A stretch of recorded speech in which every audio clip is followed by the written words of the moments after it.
Hello and welcome. आज हम discuss करेंगे indicators of social development. Let us get started.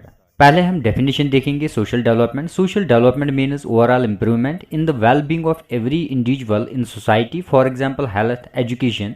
अगर हम एक इंडिविजुअल की बात करेंगे, उसकी जो ओवरऑल इंप्रूवमेंट होती है in terms of health, in terms of education, अगर इन चीज़ों में इंप्रूवमेंट हो रही है एक इंडिविजुअल में, या अगर हम एक सोसाइटी की बात करेंगे, अगर एजुकेशन ग्रो कर रही है, हेल्थ केयर लोगों को ठीक तरह से मिल रहा है, या लोगों को इक्वल एम्प्लॉयमेंट अपॉर्चुनिटीज़ मिल रही है, that we called as social development. उसको हम सोशल डेवलपमेंट कह सकते हैं। लेकिन अगर हेल्थ सिस्टम अच्छा नहीं है, एजुकेशन सिस्टम अच्छा नहीं है, लोगों को साफ पानी नहीं मिल रहा है, लोग पॉवर्टी की ज़िंदगी गुजार रहे हैं, उसको हम सोशल डेवलपमेंट नहीं कह सकते हैं। तो अब अगर हम बात करेंगे इंडिकेटर्स ऑफ सोशल डेवलपमेंट, ये इंडिकेटर्स क्या है? इंडिकेटर्स से हमें ये पता चलता है एक सोसाइटी में लोग किस तरह रह रहे हैं, उनकी एजुकेशन इम्प्रूव हो रही है या नहीं हो रही है। फॉर एग्जाम्पल, अगर एक सोसाइटी में बहुत ज़्यादा लोग पढ़ रहे हैं, लिख रहे हैं, सीख रहे हैं, ये हमें एक साइन मिल रही है दैट एजुकेशन इज़ इम्प्रूविंग। यहाँ पे हम एक घर की मिसाल लेंगे। एक घर में 10 मेंबर्स है, 8 लोग पढ़ रहे हैं और 2 आदमी नहीं पढ़ रहे हैं। फिर भी हम कह सकते हैं इस घर की एजुकेशन अच्छी है, एजुकेशन इम्प्रूव हो रही है, क्योंकि बहुत ज़्यादा लोग पढ़ रहे हैं। अकॉर्डिंगली अगर हम अब बात करेंगे एक सोसाइटी की, अगर प्राइमरी, सेकेंडरी, टेरिशरी एजुकेशन में एनरोलमेंट बढ़ रहा है, तो दैट मीन्स एजुकेशन में इम्प्रूवमेंट हो रही है। तो इसी तरह हम एक सोसाइटी में इंफ्रास्ट्रक्चर देखते हैं। लोगों को अगर क्लीन वाटर मिल रहा है, पॉवर्टी रेट कम है, अनएम्प्लॉयमेंट रेट कम है, तो इसको भी हम सोशल डेवलपमेंट बोलते हैं।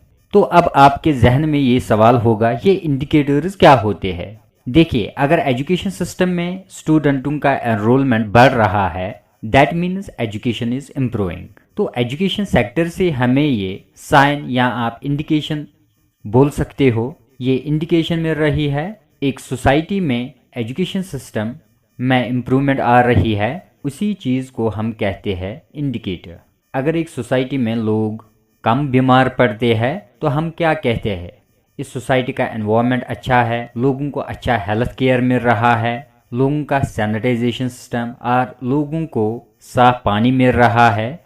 तो जो ये साइंस हमें मिल रहे हैं, इन्हीं को हम इंडिकेटर्स बोलते हैं। Society is growing in education, तो एजुकेशन एक इंडिकेटर बनता है। हेल्थ इज इम्प्रूविंग, तो हेल्थ केयर एक इंडिकेटर बनता है। लोगों का वे ऑफ लिविंग अच्छा है, इकोनॉमिकली लोग वेल बीइंग है, तो इकोनॉमी एक इंडिकेटर बनता है। इन्हीं को हम इंडिकेटर्स बोलते हैं। तो यहाँ पे आपको अच्छी तरह से इंडिकेटर्स ऑफ सोशल डेवलपमेंट समझ में आएंगे। तो यहाँ पे अगर हम देखेंगे इंडिकेटर्स क्या होते हैं, that help us to understand how society is growing. Society किस तरह ग्रो कर रही है, लोग किस तरह प्रोग्रेस कर रहे हैं, और सोसाइटी में चीज़ें किस तरह इम्प्रूव हो रहे हैं, like education system, health system, quality और overall happiness of the people. तो ये सारी चीज़ें हैं, एजुकेशन सिस्टम, हेल्थ सिस्टम और पर कैपिटा इनकम, इन सब को मेजर करने के लिए एक अप्रोच है जिससे हम ये सभी चीज़ें मेजर कर पाते हैं।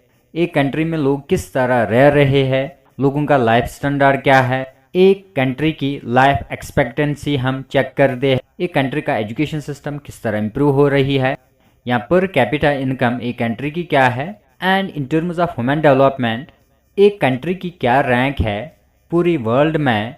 इसी के लिए ये टूल है, अप्रोच है, जिसको हम बोलते हैं human development index. Human development index, इससे हम एक कंट्री का life expectancy, education and income measure करते हैं, और ये देखते हैं ह्यूमन डेवलपमेंट में एक कंट्री की क्या पोजीशन है।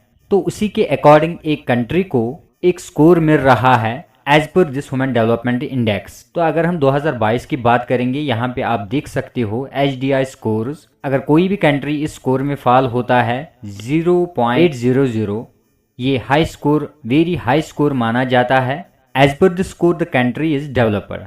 तो और एक यहाँ पे आप देख सकते हो 0.700 टू 0.799, ये हाई स्कोर माना जाता है, और 0.550 टू 0.699 ये मीडियम लेवल का स्कोर है। जो हमारी कंट्री है इंडिया का जो HDI वैल्यू है वो इसी रेंज में फॉल होता है। तो यहाँ पे आप देख सकते हो HDI value of India 0.633। That means जो ह्यूमन डेवलपमेंट इंडेक्स है इंडिया का, दैट्स मीडियम लेवल। अगर हम इंडिया की बात करेंगे, Kerala has highest HDI value और जो बिहार स्टेट है उसका लोवेस्ट HDI वैल्यू है।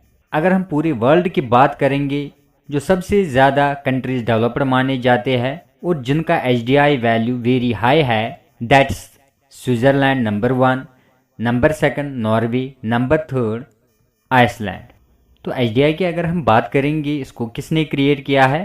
पाकिस्तानी इकोनॉमिस्ट महबूबुल हक इन 1990। ये पाकिस्तान का फाइनेंस मिनिस्टर भी रहा है। तो बाद में इसी अप्रोच को यूज़ किया गया है to measure countries development by United Nation development programme. तो HDI जो है इससे क्या मेजर होता है? Life expectancy. लाइफ एक्सपेक्टेंसी में हम मेजर करते हैं एक कंट्री की mortality ratio, maternal mortality rate, adult literacy ratio etcetera. Accordingly अगर हम एजुकेशन की बात करेंगे, इसमें हम देखते हैं enrolment in primary, secondary, tertiary education. इसी तरह इसमें हम पर कैपिटा इनकम देखते हैं। तो अगर किसी कंट्री का जो लिविंग स्टैंडर्ड होता है वो अच्छा है, लोगों का लाइफ स्पान बढ़ रहा है, या लोग अच्छी तरह से पढ़ पा रहे हैं, अनएम्प्लॉयमेंट रेट बिल्कुल कम है, पॉवर्टी रेट बिल्कुल कम है, ये इंडिकेशंस होते हैं for human development as well as social development. Life expectancy, education, health care, infrastructure, poverty rate, sanitisation, unemployment, maternal mortality ratio, infant mortality ratio, these are all the indicators of human development as well as social development. इन्हीं से हमें पता चलता है एक society किस तरह grow कर रही है, किस तरह आगे बढ़ रही है, एक सोसाइटी कौन सी प्रॉब्लम्स फेस कर रही है, बाद में उनका सॉल्यूशंस निकालना, सोसाइटी को आगे बढ़ाना। जब एक सोसाइटी ग्रो करेगी, लोगों का वे ऑफ लिविंग बढ़ेगा, लोगों का हेल्थ सिस्टम, एजुकेशन सिस्टम, जब इनमें इम्प्रूवमेंट आएगी, These are some indicators of social development. उम्मीद करता हूँ आपको ये टॉपिक अच्छी तरह से समझ में आया होगा। तो इसके अलावा जो भी इम्पॉर्टेंट पॉइंट्स होंगे इस टॉपिक के रिलेटेड वो हम नोट्स में इंक्लूड करेंगे, जो हम आपको ऑलरेडी प्रोवाइड कर रहे हैं। अब इस यूनिट में सिर्फ एक टॉपिक बचा हुआ है, उसको हम कल डिस्कस करेंगे। उसके बाद आपको इस यूनिट का स्टडी मटेरियल प्रोवाइड किया जाएगा। तो अगर आपने हमारा टेलीग्राम ग्रुप ज्वाइन नहीं किया है, डिस्क्रिप्शन बॉक्स में लिंक है, आप टेलीग्राम ग्रुप को भी ज्वाइन करके रख लीजिए ताकि टाइमली आपको हर एक अपडेट का पता चले। इसके अलावा आपको टाइमली PDF मिलती रहेगी। तो कल मैंने आपको ऑलरेडी ये कहा है, आज यूनिट 6 में लास्ट मॉक टेस्ट आएगा, 100 ऑब्जेक्टिव्स का मॉक टेस्ट आएगा। उसमें हमने सभी इम्पॉर्टेंट MCQs कवर करे हैं रिलेटेड गवर्नमेंट स्कीम्स, जिनसे आपको बहुत ज़्यादा फ़ायदा होगा फाइनल एग्ज़ाम में। इवनिंग में वो वीडियो अपलोड होगा जो हमारी दूसरी चैनल है JK career study GK classes, उसी पे वो मॉक टेस्ट आएगा। अगर आपने वो चैनल सब्सक्राइब नहीं किया है, उसकी भी लिंक डिस्क्रिप्शन बॉक्स में है, आप सब्सक्राइब कर सकते हो। Thanks for watching, have a nice day.